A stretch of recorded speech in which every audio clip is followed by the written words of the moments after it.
नमस्ते दोस्तों, बुधा blessed living channel में आपका फिर से स्वागत है, जहां हम आंतरिक शांति और खुशी का मार्ग तलाशते हैं। यदि आप यहां नए हैं तो हमारे बढ़ते परिवार में शामिल होने के लिए चैनल सब्सक्राइब करें और घंटी बजाना न भूलें। दोस्तों, पेश कहानी एक बेहद बदकिस्मत आदमी की है जिसका नाम अजय है। अजय ने सोचा कि क्यों न बौद्ध महात्मा से पूछा जाए कि मैं कैसे अमीर और संपन्न बन सकता हूं, क्योंकि अजय ने किसी से सुना था कि गौतम बुद्ध के पास जीवन की हर समस्या का जवाब है। इसलिए वह द्वैत बुद्ध के पास गया और उनके चरणों में गिरकर उन्हें अपनी बातें बताने लगा। उसने गौतम बुद्ध से कहा, हे बुद्ध, कृपया मुझे बताएं कि मैं कैसे अमीर बन सकता हूं। मुझे जल्दी से अमीर बनना है और एक सुखद जीवन जीना है। अजय की बात सुनकर गौतम बुद्ध मुस्कुराए और कहा, बेटे, अमीर बनना है तो मैं तुम्हें एक कहानी सुनाता हूं, जिसमें तुम्हें ऐसी 6 बातें पता चलेंगी जिन्हें जानकर तुम आसानी से अमीर बन जाओगे। एक कस्बे में एक बाराही चतुर नाई रहता था और उसकी एक पंडित जी से गहरी दोस्ती थी। वो दोनों पूरा दिन साथ ही रहा करते थे। उनका जीवन ग्राहक के यहां से ही चलता था। एक समय ऐसा आया कि कई दिन बीत गए पर कोई ग्राहक उसे नहीं बुलाता था। अब उसके सामने करियर का संकट खड़ा हो गया था। परिवार का भरण पोषण कैसे करें, यही समस्या बनी हुई थी। उसने पंडित जी से कहा कि उसे अपना व्यापार शुरू करना चाहिए, तो चल नहीं रहा है, क्यों न राज्य चला जाए। राज्य में थोड़ा बहुत काम करके हम पैसे कमा लेंगे। उसके बाद वो दोनों कुछ पैसे जो उन्होंने पहले से बचा कर रखे थे लेकर राज्य की ओर चल पड़े। और साथ में नाई ने भी अपने औजारों का एक डिब्बा और एक मोटी रस्सी, दही से भरा एक बर्तन और एक ढोलक और कुछ सिक्के अपने पास रख लिए। पंडित जी ने नाई से पूछा, भाई, तुम इतना सारा सामान लेकर ढेर क्यों बढ़ा रहे हो? दही तो खाने में काम आ जाएगा, पर ये रस्सी और ढोलक कैसे संभालोगे? बर्बाद हो गए, उन्हें यहीं छोड़ दो। नाई ने कहा, महाराज जी, कुछ भी व्यर्थ नहीं है, आपको केवल इसका शानदार उपयोग करना आना चाहिए।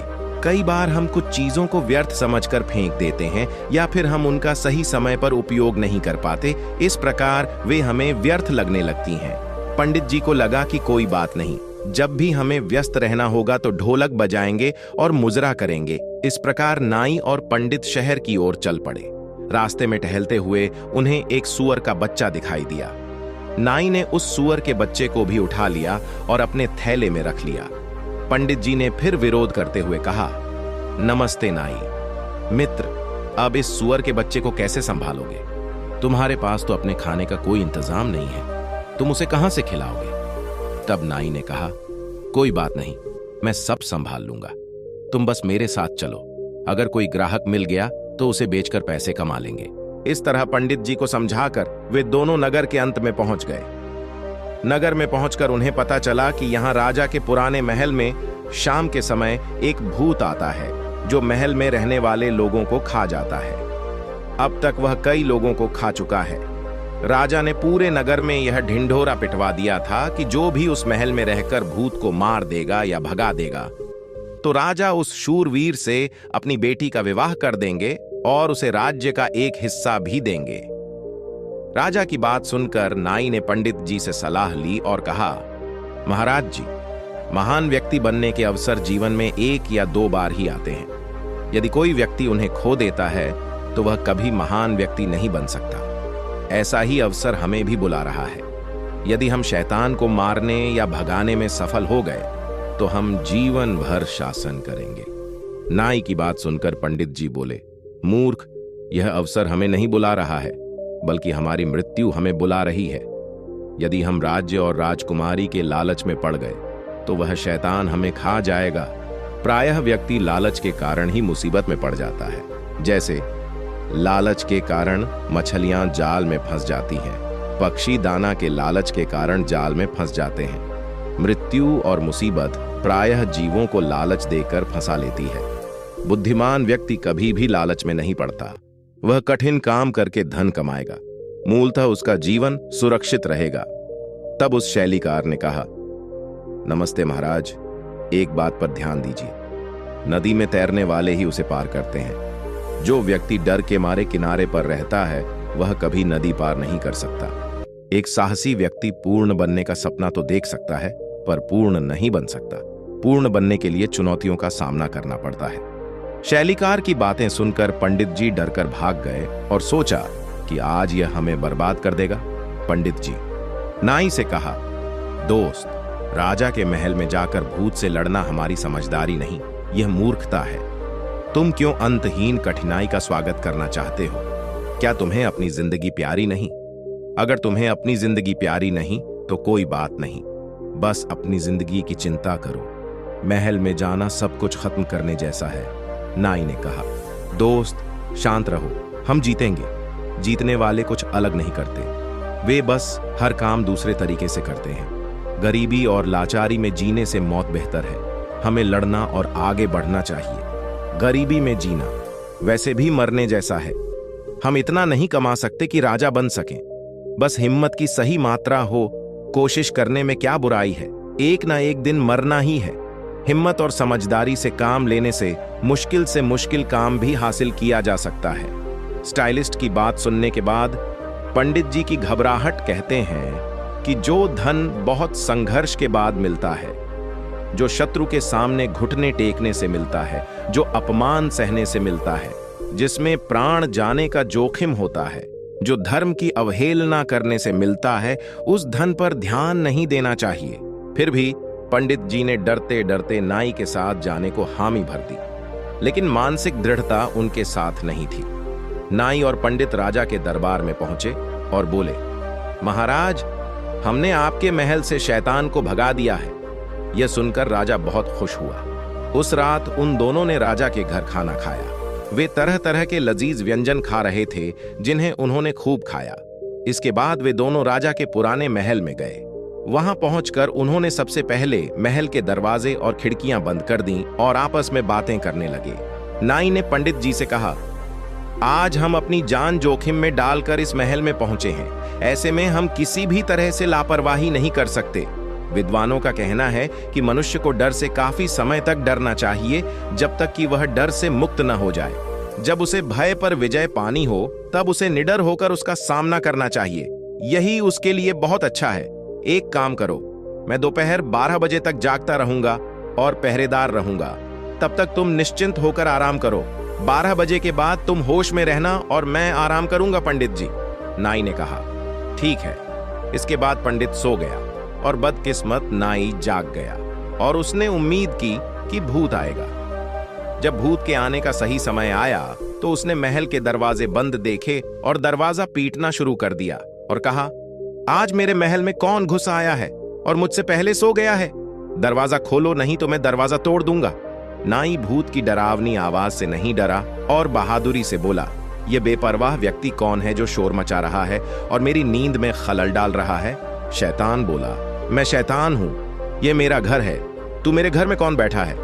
नाई ने कहा, बेटा मैं तेरा पिता हूं। नाई की बात सुनकर शैतान को लगने लगा कि अगर अब तक यह कोई इंसान होता तो मेरी आवाज के डर से दरवाजा खोल देता, लेकिन यह नाई मुझसे डर कर कह रहा है कि मैं तेरा पिता हूं। शैतान ने फिर आवाज लगाई, अगर तू मेरा पिता है तो परास्त होकर दरवाजा बंद करके क्यों बैठा है?